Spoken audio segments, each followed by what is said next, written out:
ऋषिवर की दिव्य आभा के कारण ये वातावरण कितना शुद्ध, कितना पवित्र लग रहा है ना। हाँ देवकी, इनका तेज ही ऐसा है कि इनके निकट केवल पवित्रता ही वास कर पाती है। किसी भी प्रकार की दुष्टता इनके पास जाने से पहले ही नष्ट हो जाती है। यशोमती मैया के नंद लाला। नंदराज जी, अब हमें भी आज्ञा दीजिए। प्रणाम पंडित जी। ध्यान कहां था तुम दोनों का? और अधिक सावधान रहने की आवश्यकता थी ना। क्षमा कीजिए नंदराज।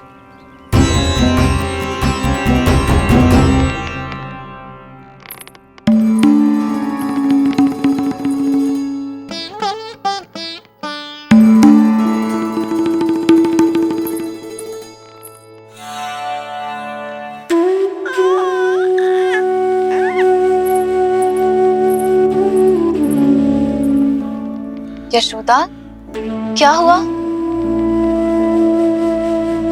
बोलो ना, क्या सोच रही हो?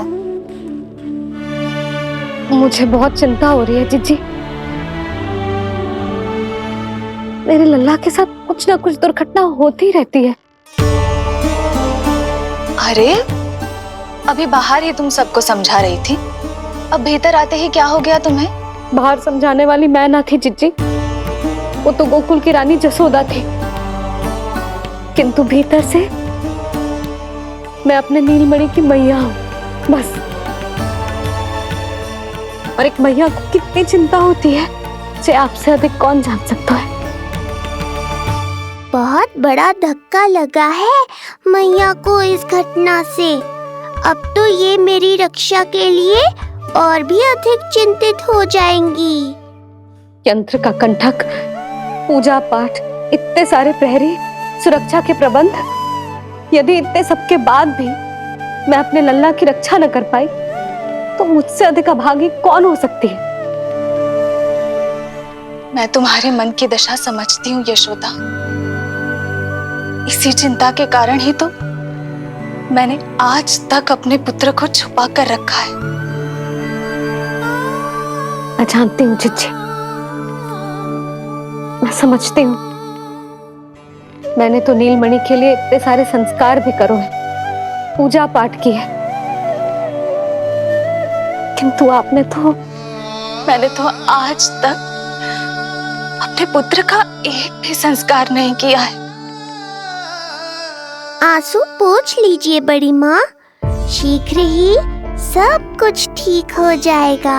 जब मैंने उसे जन्म दिया, उसके बाद से आज तक न उसे घर के बाहर लाई हूँ, न कोई संस्कार किया है।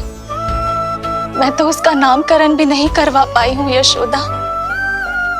उसके जन्म के समय स्वामी ने ये संदेश भिजवाया था कि उस कंस को हमारे पुत्र के बारे में तनिक भी भनक नहीं पड़नी चाहिए। तब से आज तक भय के छाव में जीती आई हूँ कि वो कंस कहीं हमारे पुत्र को भी ना मार दे, जैसे देवकी के सारे संतानों को मार दिया है। ये आशंका कभी सत्य नहीं होगी बड़ी माँ, मैं हूँ ना।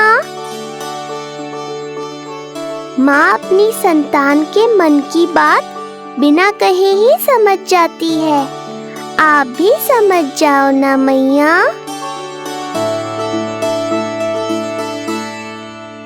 जीजी, हमें रोना ना चाहिए। हमें देख के लल्ला भी रो रहा है। मैया, आपकी सहायता की आवश्यकता है मुझे। मुझे ऐसे क्यों लग रहा है जैसे लल्ला मुझसे कुछ कहना चाह रहा है। दाऊ को हम सबसे दूर कब तक रखेंगे बड़ी माँ? ये सोच रहा होगा कि अब तक आपने इसके दाऊ को छुपा के क्यों रखो है। मैं उनसे मिलना चाहता हूँ मैया। चिच्ची, कितना मन करता होगा ना इसका अपने दाऊ से मिलने का। और आपके लल्ला का भी तो मन करता होगा ना कि अपने छोटे भाई को मिले। कितनी बातें करते हैं हम दोनों की इनके सामने। हाँ यशोदा, मैं भी अपने पुत्र को नीलमणि के बारे में सब कुछ बताती हूँ। तो बस फिर हमें साथ साथ रखिए ना। मेरा आधा हिस्सा है वो, उनके बिना मैं अधूरा हूँ मैया। ये दोनों भाई एक दूसरे के बिना अधूरे हैं जीजी। हमें इन दोनों को साथ ही रखना चाहिए। आप ही सोचो, यदि नीलमणि की रक्षा होगी तो आपका लल्ला भी तो सुरक्षित रहेगा। तुम सच कह रही हो यशोदा, हमें इन दोनों को मिलाना चाहिए और साथ में ही रखना चाहिए, सुरक्षित। तब तो शीघ्र ही पंडित जी को बुलाकर हमें शुभ मुहूर्त निकलवाना चाहिए। शुभ मुहूर्त? हाँ, शुभ मुहूर्त। दोनों भाइयों के मिलन के साथ साथ उनका नामकरण संस्कार भी करवा देते। अब अपने दाऊ से मिलूंगा मैं।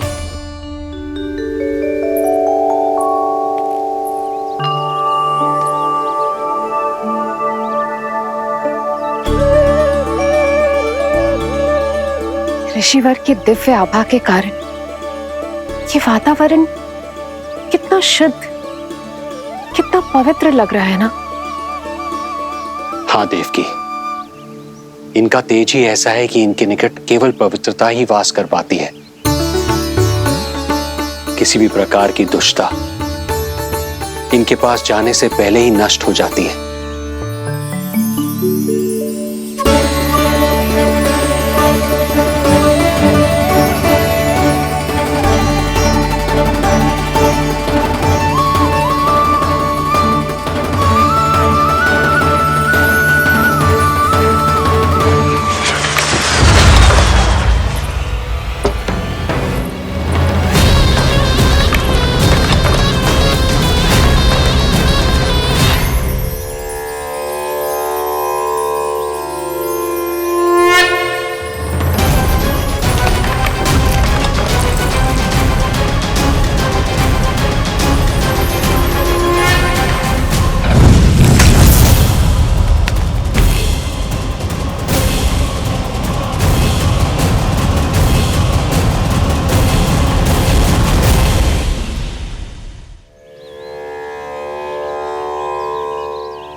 इनका तेज ही ऐसा है कि इनके निकट केवल पवित्रता ही वास कर पाती है।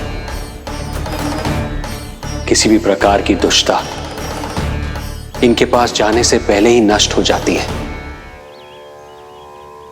यदि महर्षि की इच्छा के बिना मैंने भीतर प्रवेश किया तो कहीं ये मुझे श्राप ना दे दे। नहीं, इससे तो अच्छा है कि मैं यहीं आश्रम के बाहर रुकूं और यहीं से इन दोनों पर दृष्टि रखूं।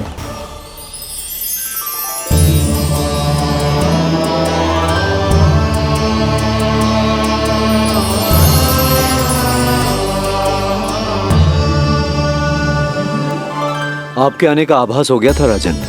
गुरुदेव, जो संतानें हमने खो दी है उनका श्राद्ध करवाने की विनती लेकर हम आपके पास आए हैं। आपका आना व्यर्थ नहीं जाएगा राजन, परंतु मुझे आभास हो रहा है श्राद्ध कर्म इस भेंट का एकमात्र कारण नहीं है।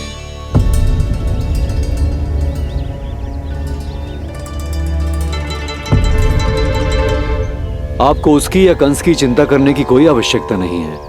निश्चिंत होकर बताइए कि आपकी इच्छा क्या है। गुरुदेव, वर्तमान में मेरी प्रथम पत्नी रोहिणी पुत्र सहित गोकुल में निवास कर रही है। हमारे उस पुत्र का और भाभी यशोदा के पुत्र का नामकरण संस्कार करवा दीजिए। बस यही हमारा सौभाग्य होगा। मुझे कुछ सुनाई क्यों नहीं दे रहा है? देवी रोहिणी से उत्पन्न आपका पुत्र यादव कुल का राजकुमार है और यादवों का गुरु होने के नाते उसका संस्कार कराना हमारा कर्तव्य है। परंतु यशोदा पुत्र का नामकरण वो आप मुझसे क्यों करवाना चाहते हैं?